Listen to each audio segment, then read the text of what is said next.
पीर कामिल। उम्मीद करती हूँ आपको ये नावल पसंद आ रहा होगा। Part 3, writer Humaira Ahmad. थोड़ी देर बाद एक और औरत इसी तरह के चीखते चंगारते रंगों वाले कपड़ों में मलबूस वहाँ आकर खाल के दरमियान में बैठकर एक गज़ल सुनाने लगी थी। इसके साथ कुछ सजांदे भी थे। दो गज़लें सुनाने और अपने ऊपर उछाले जाने वाले कुछ नोट उठाकर वो खासी खुशी और मुतमिन वापस चली गई। और इसके जाने के फ़ौरन ही बाद फिल्म इंडस्ट्री की वो एक्ट्रेस हाल में दाखिल हुई और हाल में मौजूद हर मर्द की नज़र इससे जैसे चिपक कर रह गई थी। इसने हाल में बारी बारी चारों तरफ घूमकर हर एक को सर के इशारे से खुश आमदीद कहा था। सजांदों को इस बार किसी तकलीफ़ का सामना नहीं करना पड़ा था। कैसेट प्लेयर पर बारी बारी चंद ही जान अंगेज़ गाने लगाए गए थे जिन पर इस औरत ने अपना रक्स पेश करना शुरू कर दिया था और कुछ देर पहले की खामोशी यकदम ख़त्म हो गई थी। चारों तरफ मौजूद मर्द इस औरत को दादे तहसीन पेश करने के साथ साथ शराब नोशी में मसरूफ़ थे। इनमें से कुछ ज़्यादा जोश में आ रहे थे। वो उठकर इस एक्ट्रेस के साथ डांस में मसरूफ़ हो जाते। हाँ, मैं वाहिद शख्स जो अपनी जगह पर किसी हरकत के बगैर बेतासुर चेहरे के साथ बैठा था वो वही लड़का था। हाल में वाहिद शख्स जो अपनी जगह पर बगैर किसी हरकत के बेतासुर चेहरे के साथ बैठा था वो वही लड़का था। मगर इसके बावजूद ये अंदाज़ा लगाना मुश्किल नहीं था कि वो इस एक्ट्रेस के रक्स से खासा महफूज हो रहा था। तकरीबन 2 घंटे के बाद जब इस एक्ट्रेस ने अपना रक्स ख़त्म किया तो वहाँ मौजूद आधे से ज़्यादा मर्द अंटा गफील हो चुके थे। वापस घर जाना इनके लिए ज़्यादा मसला इसलिए नहीं था क्योंकि इनमें से कोई भी घर जाने का इरादा नहीं रखता था। वो सब वहाँ रात गुजारने आए थे। इन चारों ने भी रात वहाँ गुजारी। अगले दिन वहाँ से वापसी पर गाड़ी में एक दूसरे लड़के ने जमाई लेते हुए पहले लड़के से पूछा जो इस वक्त लापरवाही से गाड़ी से बाहर देखने में मसरूफ़ था, कैसा रहा तजर्बा? अच्छा था, पहले लड़के ने कंधे उचकाते हुए कहा। बस अच्छा था और कुछ नहीं, तुम भी बस। इसने कदरे नाराज़ी के आलम में बात अधूरी छोड़ दी। कभी कभार जाने के लिए अच्छी जगह है, इसके अलावा और क्या कह सकता हूँ, मगर समथिंग स्पेशल वाली कोई बात नहीं है। मेरी गर्लफ्रेंड इस लड़की से बेहतर है जिसके साथ मैंने रात गुजारी है, इस लड़के ने दो टोक अंदाज में कहा। डाइनिंग टेबल पर हाशिम मुबीन की पूरी फैमिली मौजूद थी। खाना खाते हुए वह सब आपस में खुशगपियों में मसरूफ़ थे। मौज़ूई गुफ्तगू इस वक्त इमामा थी जो इस वीकेंड पर भी इस्लामाबाद में मौजूद थी। बाबा आपने ये बात नोट की कि इमामा दिन ब दिन संजीदा से संजीदा होती जा रही है। वसीम ने कदरे छीनने वाले अंदाज में इमामा की तरफ देखते हुए कहा। हाँ, ये तो मैं भी पिछले कई महीनों से नोट कर रहा हूँ। हाशिम मुबीन ने वसीम की बात पर बेटी के चेहरे पर गौर से देखते हुए कहा। इमामा ने चावलों का चमचा मुंह में रखते हुए वसीम को घूरा। क्यों इमामा, कोई मसला है? बाबा ये बड़ी फजूल बातें करता है और आप भी ख्वाह मखा इसकी बातों में आ रही हैं। मैं अपनी स्टडीज़ की वजह से मसरूफ़ और संजीदा हूँ। अब हर कोई वसीम की तरह नकम्मा तो नहीं होता। इसने अपने साथ बैठे वसीम के कंधे पर कुछ नाराज़ी से हल्का सा हाथ मारते हुए कहा। बाबा आप ज़रा अंदाज़ा करें, मेडिकल के शुरू के सालों में इसका ये हाल है तो जब ये डॉक्टर बन जाएगी तब इसका क्या हाल होगा? वसीम ने इमामा की तनबीह की परवाह न करते हुए इसका मजाक उड़ाया। सालों गुजर जाया करेंगे, मिस इमामा हाशिम को मुस्कुराते हुए। डाइनिंग टेबल पर मौजूद लोगों के चेहरों पर मुस्कुराहट दौड़ गई। इन दोनों के दरमियान ये नोक-झोंक हमेशा ही रहती थी। बहुत कम ऐसे मौक़ा आते थे जब वो दोनों इकट्ठे हों और इनके दरमियान आपस में झगड़ा ना हो। मुस्तकिल बुनियादों पर रहने वाले इन झगड़ों के बावजूद इमामा की सबसे ज़्यादा दोस्ती भी वसीम के ही साथ थी। इसकी वजह शायद इनके ऊपर तले की पैदाइश भी थी। और आप तसव्वुर करें कि इस बार इमामा ने इसे अपनी बात मुकम्मल करने नहीं दी। इसने इसके कंधे पर पूरी ताकत से मुक्का मारा। वसीम पर कुछ ज़्यादा असर नहीं हुआ। हमारे घर में एक डॉक्टर के हाथ में शिफा के सिवा और क्या हो सकता है? आप इसका मुजाहरा देख रही हैं। आप इससे आपको ये अंदाज़ा भी लगा सकते हैं कि आजकल के डॉक्टर्स वार्ड में मरीज़ों के साथ क्या सलूक करते होंगे। मुल्क में बढ़ती हुई शरह अमवात की एक वजह। बाबा इसको मना करें, इमामा ने बिल आखिर हथियार डालते हुए हाशिम मुबीन से कहा। वसीम, हाशिम मुबीन ने अपनी मुस्कुराहट ज़ब्त करते हुए वसीम को झिड़का। वो बड़ी सादतमंदी से फ़ौरन खामोश हो गया। नहीं, मैं खुद कर लेता हूँ, तुम मुझे दूध का एक गिलास दे दो, इसने ग्राइंडर ऑफ करते हुए कहा। खान सामा ایک گلاس میں دودھ لے کر اس کے پاس چلا آیا۔ دودھ کے آدھے گلاس میں اس نے گرینڈر میں موجود تمام پاؤڈر ڈال دیا اور ایک چمچہ سے اچھی طرح ہلانے لگا، پھر ایک ہی سانس میں دودھ پی لیا۔ کھانے میں آج کیا پکایا ہے تم نے؟ اس نے خانسامہ سے پوچھا۔ خانسامہ نے کچھ ڈشز گنوانا شروع کر دی۔ اس کے چہرے پر کچھ ناگواری ابھری۔ میں کھانا نہیں کھاؤں گا، سونے جا رہا ہوں، مجھے ڈسٹرب مت کرنا، اس نے سختی سے کہا اور کچن سے نکل گیا۔ پیروں میں پہنی ہوئی باٹا کی چپل کو وہ فرش پر تقریباً گھسیٹ رہا تھا۔ اس کی شیپ بڑی ہوئی تھی اور آنکھیں سرخ تھی۔ شرٹ کے چند ایک کے سوا سارے بٹن ہی کھلے ہوئے تھے۔ اپنے کمرے میں جا کر اس نے دروازے کو لاک کر لیا اور وہاں موجود جہازی سائز کے میوزک سسٹم کی طرف گیا اور کمرے میں بولٹن کا when a man loves a woman بلند آواز میں بجنے لگا۔ وہ ریموٹ لے کر اپنے بیڈ پر آ گیا اور اوندے منہ بے ترتیبی کے عالم میں لیٹ گیا۔ اس کا ریموٹ والا بایاں ہاتھ بیڈ سے نیچے لٹک رہا تھا اور مسلسل ہل رہا تھا۔ اس کے دونوں پاؤں بھی میوزک کے ساتھ گردش میں تھے۔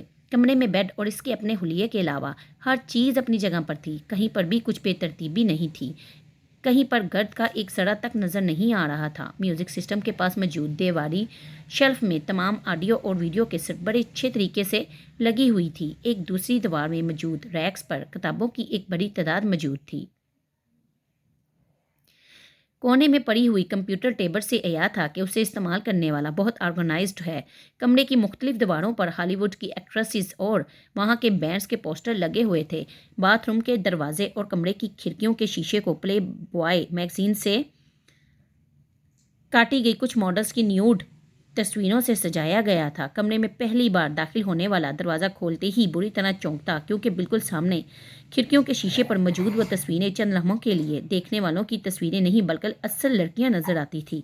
ان تصویروں کو وہاں لگاتے ہوئے ترتیب کا خاص خیال رکھا گیا تھا۔ میوزک سسٹم جس دیوار کے ساتھ موجود تھا، اس دیوار کے ایک کونے میں دیوار پر ایک الیکٹرک گٹار لٹکایا گیا تھا اور اسی کونے میں ایک کی بورڈ بھی اسٹینڈ پر رکھا ہوا تھا۔ دیوار پر گٹار سے کچھ فاصلے پر پکولو، فلوٹ اور اوبے بھی لٹکائے گئے تھے۔ اس کمرے کے مکین کو یقیناً میوزک سے گہری دلچسپی تھی۔ بیڈ کے بالکل سامنے والی دیوار میں موجود کیبنٹ میں ٹی وی موجود تھا اور اس کیبنٹ کے مختلف خانوں میں مختلف ٹرافیز اور شیلڈز پڑی ہوئی تھی۔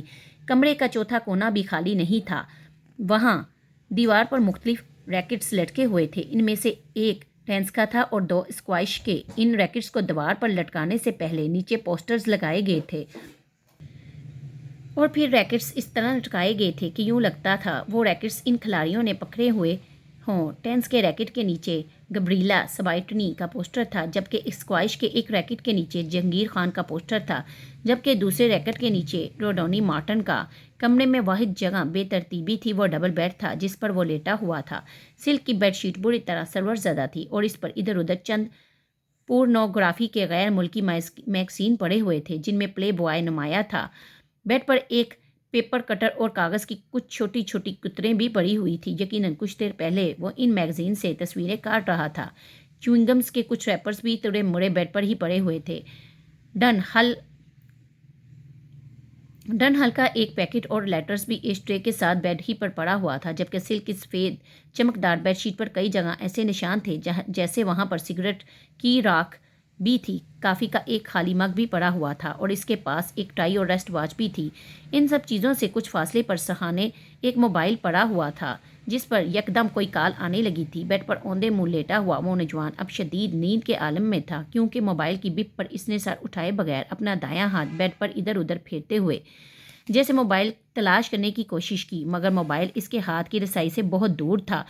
اس پر مسلسل کال آ رہی تھی۔ کچھ دیر اسی طرح ادھر ادھر ہاتھ مارنے کے بعد اس کا ہاتھ ساکت ہو گیا۔ شاید اب وہ واقعی سو گیا تھا، کیونکہ اس کے تھرکتے پیر رک چکے تھے۔ موبائل پر اب بھی کال آ رہی تھی۔ بیڈ سے باہر نکلتے ہوئے اس کے بائیں ہاتھ میں پکڑا ہوا ریموٹ یکدم اس کی گرفت سے نیچے کارپٹ پر گر پڑا۔ مائیکل بولٹن کی آواز ابھی بھی کمرے میں گونج رہی تھی، لوز اے وومن۔ پھر یکدم کمرے کے دروازے پر کسی نے دستک دی اور پھر دستک کی یہ آواز بڑھتی ہی گئی۔ موبائل کی کال ختم ہو چکی تھی۔ دروازے پر دستک دینے والے ہاتھ بڑھتے گئے۔ وہ بیڈ پر اوندے منہ بے حس و حرکت پڑا تھا۔ ڈونٹ ٹیل می امامہ، کیا تم واقعی انگیجڈ ہو؟ زینب کو جویریہ کے انکشاف پر جیسے کرنٹ لگا۔ امامہ نے ملامتی نظروں سے جویریہ کو دیکھا جو پہلے ہی معذرت خواہ انداز میں اسے دیکھ رہی تھی۔ اسے نہیں، मुझे देखकर बताओ, क्या तुम वाकई अंगेज्ड हो? ज़ैनब ने इस बारे से झिड़कते हुए कहा। हाँ, मगर ये इस कदर गैर मामूली और हैरत अंगेज़ वाक़या नहीं कि तुम इस पर इस तरह रिएक्ट करो, इमामा ने बड़ी रसानियत से कहा। वो सब लाइब्रेरी में बैठी हुई थी और अपनी तरफ से हतल मखदूर सरगोशियों में बातें कर रही थी। मगर तुम्हें हमें बताना तो चाहिए था, आखिर राज में रखने की क्या ज़रूरत थी? इस बार राबिया ने कहा। राज में तो नहीं रखा, बस ये कोई इतना अहम वाक़या नहीं था कि तुम्हें बताती, और फिर तुम लोगों से मेरी दोस्ती तो अभी हुई है, जबकि इस मंगनी को कई साल गुजर चुके हैं, इमामा ने वजाहत करते हुए कहा। कई साल से क्या मुराद है तुम्हारी? मेरा मतलब है 2-3 साल। फिर भी इमामा, बताना तो चाहिए था तुम्हें। ज़ैनब का इतराज़ अभी भी अपनी जगह पर कायम था। इमामा ने मुस्कुराते हुए ज़ैनब को देखा। अब करूँगी तो और किसी को बताऊं या ना बताऊं? तुम्हें ज़रूर बताऊंगी। वेरी फनी, ज़ैनब ने इसे घूरते हुए कहा। और कुछ नहीं तो तुम हमें कोई तस्वीर वगैरह ही लाकर दिखा दो। मसूफ की है कौन? नाम क्या है? करता क्या है? राबिया ने हमेशा की तरह एक ही सांस में सवाल दर सवाल कर डाले। फर्स्ट कज़न है, असजद नाम है। इमामा ने रुक रुक कर सोचते हुए कहा। MBA किया है इसने और बिजनेस करता है। शक्ल सूरत कैसी है? इस बार ज़ैनब ने पूछा। इमामा ने गौर से इसके चेहरे को देखा। ठीक है, मैं तुमसे पूछ रही हूँ। लंबा है, डार्क है, हैंडसम है? इस बार इमामा ने मुस्कुराते हुए कुछ कहे बगैर ज़ैनब को देखती रही। इमामा ने अपनी पसंद से ये मंगनी की है, वो अच्छा खासा गुड लुकिंग है। जुवेरिया ने इस बार इमामा की तरफ से जवाब देते हुए कहा। हाँ, हमें अंदाज़ा कर लेना चाहिए था कि आखिर वो इमामा का फर्स्ट कज़न है। अब इमामा, तुम्हारा अगला काम यह है कि तुम हमें इसकी तस्वीर लाकर दिखाओ, ज़ैनब ने कहा। नहीं, इससे पहले का ज़रूरी काम यह है कि तुम हमें खिलाने पिलाने ले चलो, राबिया ने मदाखलत करते हुए कहा। फ़िलहाल तो यहाँ से चलें, हॉस्टल जाना है मुझे। इमामा यकदम उठ खड़ी हुई तो वो भी उठ गई। वैसे जुवेरिया, तुमने ये बात पहले क्यों नहीं बताई? साथ चलते हुए ज़ैनब ने जुवेरिया से पूछा। भाई, इमामा नहीं चाहती थी, इसलिए मैंने कभी इस मौजू पर बात नहीं की, जुवेरिया ने माजरत ख्वाह अंदाज में कहा। इमामा ने मुड़कर एक बार फिर जुवेरिया को घूरा। इसकी नज़रों में तनबीह थी। इमामा क्यों नहीं चाहती थी? मेरी मंगनी होती तो मैं शोर मचाती हर जगह, वो भी इस सूरत में जब ये मेरी अपनी मर्जी से होती, ज़ैनब ने बुलंद आवाज़ में कहा। इमामा ने इस बार किसी रद्द अमल का इजहार नहीं किया। आपका बेटा आबादी के 2.5% हिस्से में शामिल है, जो 150 से ज़्यादा का IQ लेवल रखते हैं। इस IQ लेवल के साथ वह जो कुछ कर रहा है वह वो गैर मामूली से ही मगर गैर मतवक्का नहीं है। इस गैर मुल्की स्कूल में सलार को जाते हुए अभी सिर्फ एक हफ्ता हुआ था जब सिकंदर, उस्मान और इनकी बीवी को वहाँ बुलवाया गया।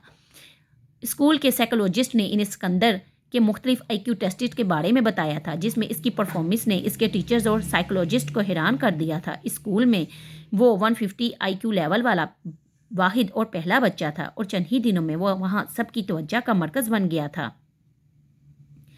सिकंदर, उस्मान और इनकी बीवी से मुलाकात के दौरान साइकोलॉजिस्ट को इसके बचपन के बारे में कुछ और खोज लगाने का मौका मिला। वो काफ़ी दिलचस्पी से सलार के केस को स्टडी कर रहा था और दिलचस्पी की ये नौयत प्रोफेशनल नहीं जाती थी। अपने कैरियर में वो पहली बार इस IQ लेवल के बच्चे का सामना कर रहा था। सिकंदर उस्मान को आज भी वो दिन अच्छी तरह याद था। सलार इस वक्त सिर्फ 2 साल का था और गैर मामूली तौर पर वो इस उम्र में एक बच्चे की निस्बत ज़्यादा साफ लहजे में बात करता था और बातों की नौयत ऐसी होती थी कि वो और इनकी बीवी अक्सर हैरान हो जाते थे। एक दिन जब वो अपने भाई से फ़ोन पर बात करने के लिए फ़ोन कर रहे थे तो सलार इनके पास खड़ा था। वो इस वक्त टीवी लाउंज में बैठे थे और फ़ोन पर बातें करने के साथ साथ टीवी भी देख रहे थे। कुछ देर बाद उन्होंने फ़ोन रख दिया। रिसीवर रखने के बाद उन्होंने सलार को फ़ोन का रिसीवर उठाते हुए कहा, हेलो अंकल, मैं सलार हूँ। वो कह रहा था। उन्होंने चौंक कर इसे देखा। वो इतना इत्मीनान से रिसीवर कान से लगाए किसी से बातों में मसरूफ़ था। मैं ठीक हूँ, आप कैसे हैं? सिकंदर ने हैरत से इसे देखा। पहले इनके जहन में आया कि वो झूठ मूठ फ़ोन पर बातें कर रहा है। पापा मेरे पास बैठे टीवी देख रहे हैं। नहीं, उन्होंने फ़ोन नहीं किया, मैंने खुद किया है। वो इसके अगले जुमले पर चौंके। सलार, किससे बातें कर रहे हो? सिकंदर ने पूछा। अंकल शाहनवाज से, सलार ने सिकंदर को जवाब दिया। उन्होंने हाथ बढ़ाकर रिसीवर इससे ले लिया। इनका ख्याल था कि इसने गलती से कोई नंबर मिला लिया होगा या फिर लास्ट नंबर को रीडायल कर दिया होगा। उन्होंने कान से रिसीवर लगाया। दूसरी तरफ इनके भाई ही थे। ये सलार ने नंबर डायल किया है। उन्होंने माजरत करते हुए अपने भाई से कहा। सलार ने कैसे डायल किया? वो तो बहुत छोटा है। इनके भाई ने दूसरी तरफ कुछ हैरानी से पूछा। मेरा ख्याल है इसने आपका नंबर रीडायल कर दिया है। इत्तेफाक से हाथ लग गया होगा। हाथ मार रहा था सीट पर। उन्होंने फ़ोन बंद कर दिया और रिसीवर नीचे रख दिया। सलार जो खामोशी के साथ इनकी गुफ्तगू میں سننے میں مصروف تھا۔ ریسیور نیچے رکھتے ہی اس نے ایک بار پھر ریسیور اٹھا لیا۔ اس بار سکندر عثمان اسے دیکھنے لگے۔ وہ بالکل کسی مچور آدمی کی طرح ایک بار پھر شہنواز کا نمبر ڈائل کر رہا تھا اور بڑی روانی کے ساتھ وہ ایک لمحہ کے لیے دم بخود رہ گئے۔ 2 سال کے بچے سے انہیں یہ توقع نہیں تھی۔ انہوں نے ہاتھ بڑھا کر کریڈل دبا دیا۔ سالار، تمہیں شاہنواز کا نمبر معلوم ہے؟ انہوں نے حیرانی سے اس جھٹکے سے سنبھلتے ہوئے کہا۔ ہاں، بڑے اطمینان سے جواب دیا گیا۔ کیا نمبر ہے؟ اس نے بھی روانی کے ساتھ وہ نمبر دہرا دیا۔ وہ اس کا چہرہ دیکھنے لگے۔ انہیں اندازہ نہیں تھا کہ وہ گنتی کے اعداد سے واقف ہوگا، اور پھر وہ نمبر۔ تمہیں یہ نمبر کس نے سکھایا؟ میں نے خود سیکھا ہے۔ کیسے؟ ابھی آپ نے ملایا تھا۔ سالار نے ان کو دیکھتے ہوئے کہا۔ تمہیں گنتی آتی ہے؟ ہاں، کہاں تک؟ 100 تک۔ سناؤ۔ وہ مشین کی طرح شروع ہو گیا۔ ایک ہی سانس میں اس نے 100 تک گنتی سنا دی۔ سکندر عثمان کے پیٹ میں بل پڑنے لگے۔ اچھا، میں ایک اور نمبر ڈائل کرتا ہوں، میرے بعد تم اسے ڈائل کرنا، انہوں نے ریسیور اس سے لیتے ہوئے کہا۔ اچھا۔ سالار کو یہ سب ایک دلچسپ کھیل کی طرح لگا۔ سکندر عثمان نے ایک نمبر ملایا اور پھر فون بند کر دیا۔ سالار نے فوراً ریسیور ان سے پکڑ کر انہی کی روانی کے ساتھ وہ نمبر ملایا۔ سکندر عثمان کا سر گھومنے لگا تھا۔ وہ واقعی وہی نمبر تھا جو انہوں نے ملایا تھا۔ انہوں نے یکے بعد دیگر کئی نمبر ملائے اور پھر سالار سے وہی نمبر ملانے کے لیے کہا۔ وہ کوئی غلطی کیے بغیر وہی نمبر ملاتا رہا۔ وہ یقیناً فوٹوگرافک میموری رکھتا تھا۔ انہوں نے اپنی بیوی کو بلایا۔ میں نے اسے گنتی نہیں سکھائی، میں نے تو بس کچھ دن پہلے اسے چند کتابیں لا کر دی تھی، اور کل ایک بار ایسے ہی اس کے سامنے 100 تک گنتی پڑی تھی۔ انہوں نے سکندر عثمان کے استفسار پر کہا۔ سکندر عثمان نے سالار کو ایک بار پھر گنتی سنانے کے لیے کہا۔ وہ سناتا گیا۔ ان کی بیوی ہکا بکا اسے دیکھتی رہی۔ دونوں میاں بیوی کو یہ اندازہ ہو گیا تھا کہ ان کا بچہ ذہنی اعتبار سے غیر معمولی صلاحیتیں رکھتا ہے، اور یہی وجہ تھی کہ ان دونوں نے اپنے باقی بچوں کی نسبت اسے بہت جلد ہی اسکول میں داخل کرا دیا تھا، اور اسکول میں بھی وہ اپنی ان غیر معمولی صلاحیتوں کی وجہ سے بہت ہی جلد دوسروں کی نظروں میں آ گیا تھا۔ اس بچے کو آپ کی خاص توجہ کی ضرورت ہے۔ عام بچوں کی نسبت ایسے بچے زیادہ حساس ہوتے ہیں، اور اگر آپ اس کی اچھی تربیت کرنے میں کامیاب ہو گئے تو یہ بچہ آپ کے لیے اور آپ کے خاندان کے لیے ایک سرمایہ ہوگا۔ نہ صرف خاندان کے لیے بلکہ آپ کے ملک کے لیے بھی۔ سکندر عثمان اور ان کی بیوی اس غیر ملکی سائیکولوجسٹ کی باتیں بڑے فخری انداز میں سنتے رہے۔ اپنے دوسرے بچوں کے مقابلے میں وہ سالار کو زیادہ اہمیت دینے لگے تھے، اور ان کی سب سے چہیتی اولاد تھا، اور انہیں اس کی کامیابیوں پر فخر تھا۔ اسکول میں ایک ٹرم کے بعد اگلی کلاس میں پروموٹ کر دیا گیا۔ دوسری ٹرم کے بعد اس سے اگلی کلاس میں، اور اس وقت پہلی بار سکندر عثمان کو کچھ تشویش ہونے لگی۔ وہ نہیں چاہتے تھے کہ سالار 8-10 سال کی عمر میں جونیئر سینٹر کیمبرج کر لیتا، مگر جس رفتار سے وہ ایک کلاس سے دوسری کلاس میں جا رہا تھا، یہی ہونا تھا۔ میں چاہتا ہوں آپ میرے بیٹے کو پورے 1 سال کے بعد ہی اگلی کلاس میں پروموشن دیں۔ میں نہیں چاہتا وہ اتنی جلدی اتنے ایب نارمل طریقے سے اپنی اکیڈمک کیریئر ختم کر لے۔ آپ اس کے سبجیکٹس اور ایکٹیویٹیز بڑھا دیں، مگر اسے نارمل طریقے سے ہی پروموٹ کریں۔ ان کے اصرار پر سالار کو دوبارہ 1 سال کے اندر ڈبل یا ٹرپل پروموشن نہیں دیا گیا۔ اس کے ٹیلنٹ کو اسپورٹس اور دوسری چیزوں کے ذریعے چینلائز کیا جانے لگا۔ شطرنج، ٹینس، گالف اور میوزک 4 شعبے تھے جن میں اسے سب سے زیادہ دلچسپی تھی، مگر اس کا یہ مطلب نہیں تھا کہ وہ خود کو صرف ان 4 چیزوں تک ہی محدود رکھتا تھا۔ وہ اسکول میں ہونے والے تقریباً ہر گیم میں شریک ہوتا تھا۔ اگر کسی میں شریک نہیں ہوتا تھا تو وہ اس کی وجہ صرف یہ ہوتی تھی کہ وہ گیم یا اسپورٹ اسے زیادہ چیلنجنگ نہیں لگتی تھی۔ جویریہ، پروفیسر امتنان کے لیکچر کے نوٹس مجھے دینا، امامہ نے جویریہ کو مخاطب کیا جو ایک کتاب کھولے بیٹھی تھی۔ جویریہ نے ہاتھ بڑھا کر ایک نوٹ بک اسے تھما دی۔ امام نوٹ بک کھول کر صفحے پلٹنے لگی۔ جویریہ ایک بار پھر کتاب کے مطالعے میں مصروف ہو گئی۔ کچھ دیر بعد اچانک اسے جیسے خیال آیا۔ اسے مڑ کر اپنے بستر پر بیٹھی ہوئی امامہ کو دیکھا۔ تم نے لیکچر نوٹ کرنا کیوں بند کر دیا ہے؟ اس نے امامہ کو مخاطب کیا۔ امامہ نے نوٹ بک سے نظریں اٹھا کر اسے دیکھا۔ مجھے کچھ سمجھ میں آئے تو میں نوٹ کروں۔ کیا مطلب؟ تمہیں پروفیسر امتنان کا لیکچر بھی سمجھ میں نہیں آتا؟ جویریہ کو جیسے حیرت ہوئی۔ اتنا اچھا تو پڑھاتے ہیں، میں نے کب کہا کہ برا پڑھاتے ہیں؟ بس مجھے۔ اس نے کچھ الجھے ہوئے لہجے میں بات ادھوری چھوڑ دی۔ وہ ایک بار پھر ہاتھ میں پکڑی نوٹ بک کو دیکھ رہی تھی۔ جویریہ نے غور سے اسے دیکھا۔ تم آج کل کچھ غائب دماغ نہیں ہوتی جا رہی؟ ڈسٹرب کیوں ہو کسی وجہ سے؟ جویریہ نے اپنے سامنے رکھی کتاب بند کرتے ہوئے ہمدردانہ لہجے میں کہا۔ ڈسٹرب؟ وہ بڑبڑائی۔ نہیں، ایسی کوئی بات نہیں ہے۔ تمہاری آنکھوں کے گرد ہلکے بھی پڑے ہوئے ہیں۔ کل رات کو شاید 3:30 کا وقت تھا جب میری آنکھ کھلی تو، اور تم اس وقت بھی جاگ رہی تھی۔ میں پڑھ رہی تھی، اس نے مدافعانہ لہجے میں کہا۔ نہیں، صرف کتاب اپنے سامنے رکھی بیٹھی ہوئی تھی، مگر کتاب پر نظر نہیں تھی تمہاری۔ جویریہ نے اس کا عذر رد کرتے ہوئے کہا۔ تمہیں کوئی مسئلہ تو نہیں ہے؟ کیا مسئلہ ہو سکتا ہے مجھے؟ फिर तुम इतनी चुप चुप क्यों रहने लगी हो? जुवेरिया इसकी टाल मटोल से मुतासिर हुए बगैर बोली। नहीं, मैं क्यों चुप रहूंगी? इमामा ने मुस्कुराने की कोशिश की। मैं तो पहले की तरह ही बोलती हूँ। सिर्फ मैं ही नहीं, बाकी सब भी तुम्हारी तरह तुम्हारी परेशानी को महसूस कर रहे हैं। जुवेरिया संजीदगी से बोली। कोई बात नहीं है, सिर्फ स्टडीज की टेंशन है मुझे। मैं यकीन नहीं कर सकती, हम भी तुम्हारे साथ हैं, तुम्हें हमसे ज्यादा टेंशन तो नहीं हो सकती? जुवेरिया ने सर हिलाते हुए कहा। इमामा ने एक गहरा सांस लिया और अब जिद हो रही थी। तुम्हारे घर में तो खैरियत है ना? हाँ बिल्कुल खैरियत है। असजद के साथ तो कोई झगड़ा नहीं हुआ। असजद के साथ झगड़ा क्यों होगा? इमामा ने इसी के अंदाज में पूछा।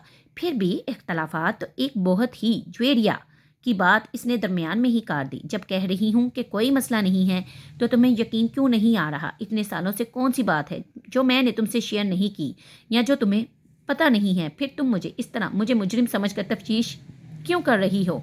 वो अब खफा हो रही थी। जुवेरिया गड़बड़ा गई। यकीन क्यों नहीं करूंगी? मैं सिर्फ इसलिए इसरार कर रही हूँ कि शायद तुम मुझे इसलिए अपना मसला नहीं बता रही कि मैं परेशान ना हूँ, और तो कोई बात नहीं। जुवेरिया कुछ नादम सी होकर इसके पास से उठकर वापस अपनी स्टडी टेबल के पास जा बैठी। इसने एक बार फिर वो किताब खोल ली जिसे वो पढ़ रही थी। काफ़ी देर तक किताब पढ़ते रहने के बाद इसने एक जमाई ली और गर्दन मोड़कर लाशौरी तौर पर इमामा को देखा। वो दीवार से टेक लगाए इसकी नोटबुक खोले बैठी थी, मगर इसकी नज़रें नोटबुक पर नहीं थी। वो सामने दीवार पर नज़रें जमाए बैठी थी। इसने गाड़ी नहर के पुल से कुछ फासले पर खड़ी कर दी, फिर डग्गी से एक बोरी और रस्सी निकाल ली। वो बोरी को खींचते हुए इस पुल की तरफ बढ़ता रहा। पास से गुजरने वाले कुछ राहगीरों ने इसे देखा, मगर वो रुके नहीं। ऊपर पहुंचकर इसने अपनी शर्ट उतार कर नहर में फेंक दी। चंद लम्हों में इसकी शर्ट बहते पानी के साथ गायब हो चुकी थी। डार्क ब्लू कलर की तंग जीन्स में इसका लंबा कद और खूबसूरत जिस्म बहुत नुमाया था।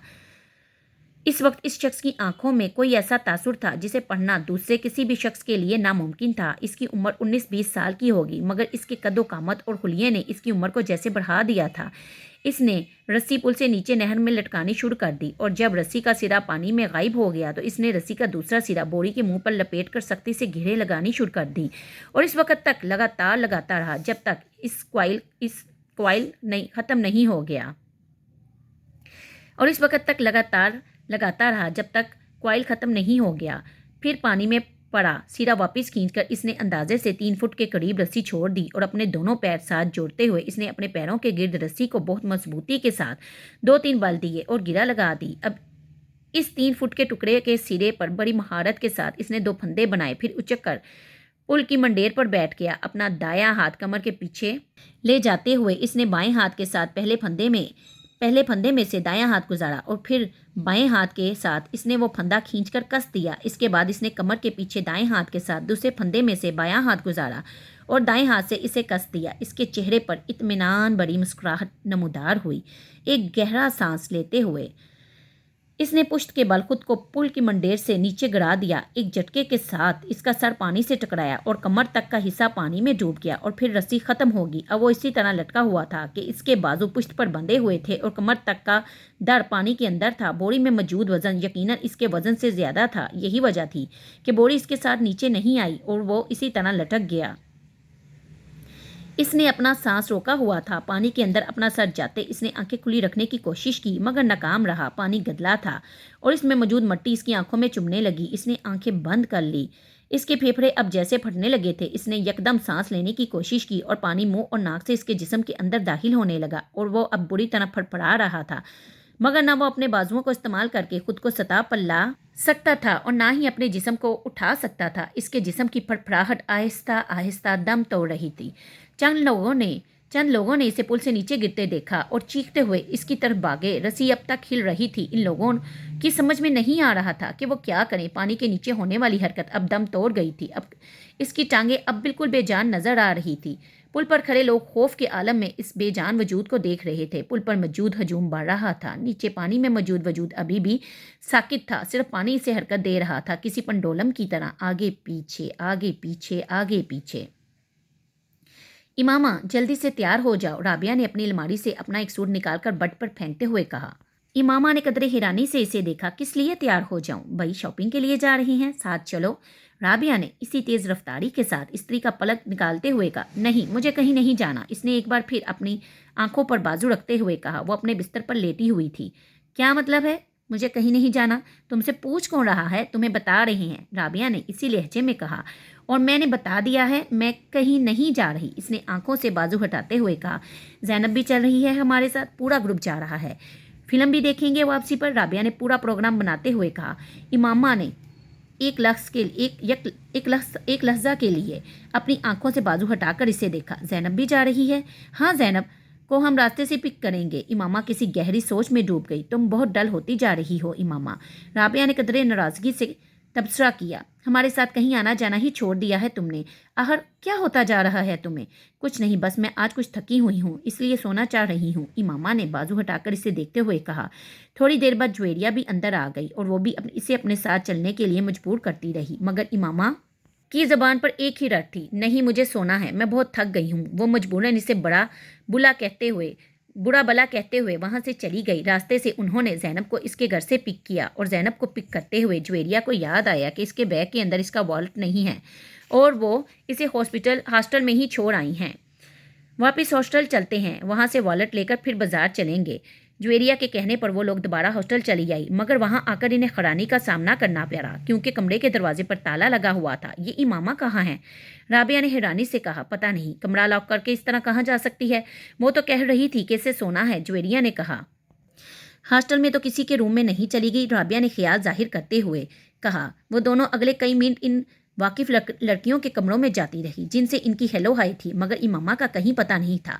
कहीं हॉस्टल से बाहर तो नहीं गई? राबिया को अचानक याद आया। आओ वार्डन से पूछते हैं, ज्वेरिया ने कहा। वो दोनों वार्डन के पास चली आई।